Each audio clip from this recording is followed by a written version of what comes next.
going to go ahead and install and review this spark to pilot valve made by Durablow.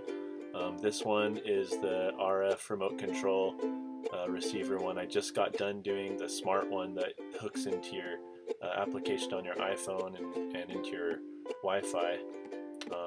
So I'm going to go ahead and unpackage this. Let's see what we got.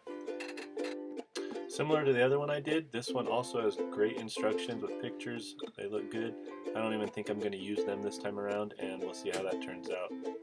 I can see it comes with all the standard stuff we need: flex tube, damper clamp. Here's your remote control, and here is the spark to pilot valve. Alright, so this remote, it looks good. I really like the look of it.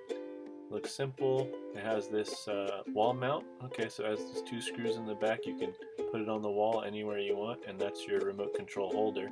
So it can be like a wall display, or you can pull it out and use it in your hand. It again comes with this adapter that you probably won't need.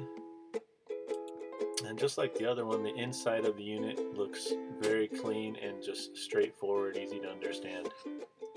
And here again we have your super standard setup. You have your burner, you got your gas inlet tube and your gas outlet tube, and just quickly set up. If you have any questions about that, refer to the previous video of us putting in another one. It has the same setup, so it's got the same case. It has these nice venting holes in the bottom that causes a small draft through there, helps to keep the unit cool. And everything here is set up exactly the same. As far as the bracket on the thermocouple, I'm not even going to be messing with that this time. It's in the previous video, and it just clips right onto here and brackets it to the back of the burner. Not even sure if you really need it. Everything is so kind of stiff that I'm not even going to use it for this demonstration. It's just going to be sitting in place. Just like on the last one, this one has a little battery pack. This one takes 4 AA's instead of the 2 bigger batteries, and it just slides right in there. There's a little piece of Velcro to hold it down. So I don't know why I powered it on and I can't get it to work. I put batteries in the remote, and so I think maybe what's going on is the remote needs to be paired. And so I did have to crack open the instructions, and it's supposed to, I think these usually come paired already, but you got to open up this little porthole right here. Once you take that off, there's a little switch in there where you can set it from on to off to remote, and we want it to be on remote. And then there's a little button that you have to press, and you can see it in the instructions right where it is. That's easy. And you hold that in until the light starts flashing, and then you pair it with the remote control. So let's give it a try. So that didn't fix it, so what I did was I pulled out my battery tester and I tested all those AA batteries, and one of them was totally dead. So here's the battery tester that I used.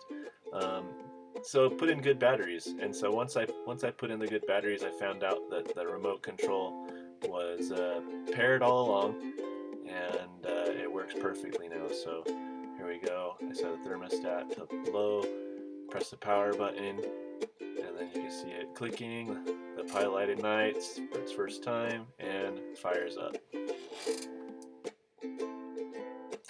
I did notice that if it tries to ignite for more than a couple seconds of sparking, it will shut off automatically. And here's my go power off.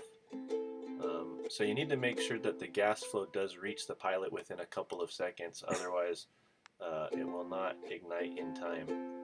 But this thing is just quiet. It's really nice. You can also power it on manually from the front, this little switch at the front, which is very convenient. You just flip it on, boom, pilot ignites, give it a couple seconds, and it will ignite the fire. That safety feature of shutting down if the gas flow isn't good is just because you don't want to create a small explosion. Again, if the remote control is lost and you have it on, you can flip it off manually at the switch, and it's just a great little unit.